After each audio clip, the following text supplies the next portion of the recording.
తుఫాను తీరాన్ని తాకిన నేపథ్యంలో జాతీయ రహదారులపై వాహనాలు ఎక్కడికక్కడ నిలిపివేశారు. విజయవాడ హైదరాబాద్ జాతీయ రహదారిపై వాహనాలు నిలిపివేశారు. మరింత సమాచారాన్ని మా ప్రతినిధి జయరాజ్ అందిస్తారు.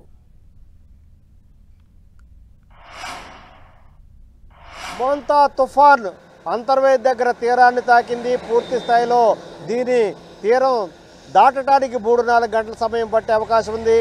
ఈ నేపథ్యంలో ఈదురుగాలులు పెరిగాయి. ఈ నేపథ్యంలో రాష్ట్ర ప్రభుత్వం కీలకమైన నిర్ణయం తీసుకుంది.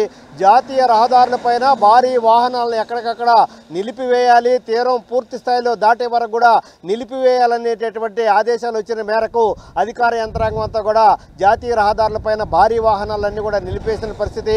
విజయవాడ హైదరాబాద్ జాతీయ రహదారిపైన ఎక్కడికక్కడ ఈ వాహనాలన్నీ కూడా నిలిపివేసినటువంటి పరిస్థితిని ఇక్కడ మనం చూడవచ్చు. మొత్తం ఎక్కడ వాహనాలను అక్కడ భారీ వాహనాలని పెద్ద లోడుతో వెళ్తున్నటువంటి వాహనాలన్నీ కూడా నిలిపేసిన పరిస్థితి. విజయవాడ హైదరాబాద్, అదేవిధంగా విజయవాడ చెన్నై, విజయవాడ కలకట్టాకి వెళ్ళేటటువంటి వాహనాలన్నీ కూడా పూర్తిగా నిలిపేసిన పరిస్థితి ఉంది. జాతీయ రహదారులపైన పెద్ద పెద్ద వటవృక్షాలన్నీ కూడా నేల కొరిగేటటువంటి ప్రమాదం ఉన్నటువంటి పరిస్థితుల్లో ప్రాణ నష్టం, ఆస్తి నష్టం జరగకూడదనేటటువంటి ఉద్దేశంతో ప్రభుత్వం చాలా కీలకమైన నిర్ణయం తీసుకుంది. గతంలో ఎన్నడూ లేనంత తీవ్రత ఈ మోంతా తుఫాను మొత్తం ప్రభావం ఉండే అవకాశం ఉన్నటువంటి నేపథ్యంలో ముఖ్యమంత్రి నేరుగా దిగారు. గంటకి సమీక్ష చేస్తున్నారు. ఇప్పటికే చాలా ప్రాంతాల్లో వటవృక్షాలన్నీ కూడా నేల కొరిగినటువంటి పరిస్థితి ఉంది. దీనివలన రాకపోకలకు అంతరాయం ఏర్పడుతూ ఉంది. ఆ వాహనాలు దెబ్బతింటానే ఉన్నాయి. ఇలాంటి పరిస్థితులను కూడా గమనించినటువంటి రాష్ట్ర ప్రభుత్వం జాతీయ రహదారులపైన భారీ వాహనాలు, పెద్ద పెద్ద లోడులతో వెళ్ళేటటువంటి వాహనాలన్నీ కూడా నిలిపివేసింది, ఎక్కడికక్కడ ఆపివేసింది. తుఫాను పూర్తి స్థాయిలో తీరం దాటే వరకు అలల తాకిడి, అదేవిధంగా ఈ తుఫాను తాకిడి తగ్గే వరకు కూడా నిలిపివేయాలని ఆదేశాలు జారీ చేయడంతో ఆర్టీఏ అధికార యంత్రాంగం రోడ్డు మీదకి వచ్చింది. ఎక్కడ వాహనాలు అక్కడ నిలిపివేసేటటువంటి పరిస్థితి ఉంది.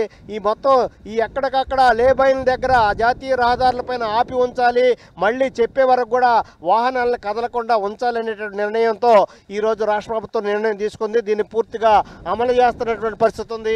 జాతీయ రహదారిపైన ఎక్కడ వాహనాలు అక్కడ నిలిపివేసినటువంటి దృశ్యాలను ఇక్కడ మనం చూడొచ్చు. ఇదే విధంగా ఈ తీరాన్ని పూర్తి స్థాయిలో దాటుతున్నటువంటి సమయంలో ఈ ఈదురుగాలుల తీవ్రత పెరుగుద్ది. గంటకి 110 కిలోమీటర్ల వేగంతో ఈదురుగాలులు, భారీ వర్షాలు పడే ప్రమాదం ఉన్నటువంటి నేపథ్యంలో ప్రభుత్వం ఈ నిర్ణయం తీసుకోవడం చాలా సమంజసం అని చెప్పేసి భావిస్తూ ఉన్నారు. ఎలాంటి ఆస్తి నష్టం, ప్రాణ నష్టం జరగకుండా చూడటం కోసమే ఇలాంటి నిర్ణయం తీసుకున్నట్టుగా ప్రభుత్వం స్పష్టంగా పేర్కొన్నటువంటి నేపథ్యంలో జాతీయ రహదారిపైన ఎక్కడ వాహనాలన్నీ కూడా అక్కడ ఆపేశారు. ఎలాంటి ఇబ్బంది కలగకుండా, ఎలాంటి నష్టం జరగకుండా తీసుకున్నటువంటి ఈ నిర్ణయం పట్ల ప్రజలు హర్షాతిరేకాలు వ్యక్తం చేస్తారు. మొత్తం మీద చూస్తే మరొక 3-4 గంటల లోపు మోంతా తుఫాన్ తీరాన్ని దాటుద్ది. మచిలీపట్నం కాకినాడ మధ్యలో ఇది తీరాన్ని దాటే అవకాశం ఉంది. ఇప్పటి వరకు కూడా మచిలీపట్నానికి 20 కిలోమీటర్లు, కాకినాడకి 120 కిలోమీటర్ల దూరంలో కేంద్రీకృతమైనటువంటి మోంతా తుఫాన్ తీరాన్ని దాటడానికి సమయం సమీపిస్తున్నటువంటి నేపథ్యంలో బలమైనటువంటి ఈదురుగాలులు వస్తున్నాయి. బలపడుతున్నటువంటి నేపథ్యంలో పూర్తి స్థాయిలో పెద్ద ఎత్తున వర్షాలు పడతా ఉన్నాయి. కొన్ని ప్రాంతాల్లో తట్టుకోలేనంత వర్షాలు. బుధవారం కూడా దాదాపు 18 జిల్లాల్లో భారీ నుంచి అతి భారీ వర్షాలు పడతాయని ఇప్పటికే వాతావరణ శాఖ స్పష్టంగా పేర్కొన్నటువంటి నేపథ్యంలో రహదారులకి ఇబ్బంది లేకుండా, రహదారుల్లో ప్రమాదాలు జరగకుండా చూడటం కోసమే ఈ భారీ వాహనాలని ఎక్కడికక్కడ ఆపేసి మళ్ళీ ఉత్తర్వులు, మళ్ళీ ప్రభుత్వ ఆదేశాలు వచ్చిన తర్వాతనే తుఫాను తీరాన్ని పూర్తి స్థాయిలో దాటడం, ఈదురుగాలులు నియంత్రించిన తర్వాతనే భారీ వాహనాలను మళ్ళీ తిరిగి రోడ్డు మీద ప్రవేశపెట్టడానికి కావాల్సిన ఏర్పాట్లన్నీ కూడా చేస్తున్నారు. దీనికి అధికార యంత్రాంగం, అదేవిధంగా వాహనదారులు కూడా పూర్తిగా సహకరిస్తూ ఎక్కడ వాహనాలు అక్కడ ఆపేసినటువంటి పరిస్థితి జాతీయ రహదారుల మీద ఉంది. ఇది జాతీయ రహదారుల్లో భారీ వాహనాల నిలిపివేసినటువంటి ప్రక్రియ. కేవలం రాఘవతో జయరాజ్, 10 టీవీ, జాతీయ రహదారి, విజయవాడ, హైదరాబాద్.